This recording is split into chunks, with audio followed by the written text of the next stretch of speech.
Now, I just want to know. Sorry, some of the people that you encounter. A lot of people would label them as nutbags or crazy people or conspiracy theorists. Yep.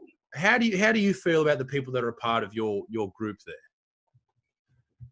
Obviously, you do get some people that would be quite considered crazy, like they have say like they've been abducted by aliens, or they've had an alien encounter, someone in their room, like an alien being in their room. But you have to take things with a bit of grain of salt, but also be open-minded towards it. Like, you can't just go and say, "No, you're a bloody nutbag, get out," and sort of stuff. Like, you have to take it in. Like, obviously, until you experience it yourself, you Yep. can't really say, "No, it's all fake." So obviously, yeah, you take it in, look, really think about like the situation. Obviously, if they've done it, it's happened to them. It's happened to them. We can't doubt their experience or their encounter. So the only thing we really are against is the fake videos on YouTube that you see so many of, and like there's obviously things to look out for, but a lot of people who are so desperate to believe these things, they'll look at these things and go, "Oh, it's absolutely real. That's real footage." So then you have to try and break down what is going on here, to try and break away the fake footage and that sort of stuff.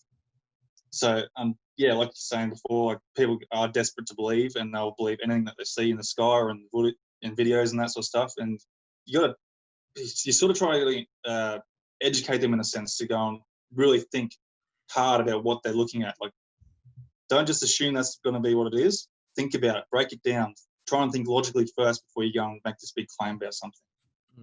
Like, unless you see it straight up do something phenomenally out of our laws of physics, then by all means you've got something for sure. Yeah, and I with everything to do with UFOs, it all sort of, dates back a long time, but the mainstream thoughts and opinions on it have, more often than not stems from Roswell, which I believe was in the 50s, and in New Mexico there, and Area 51, that whole thing. And a lot of people point to that to be weapons testing, to be aeronautics, if that is even a word, but aeroplane testing, test pilots, that type of thing.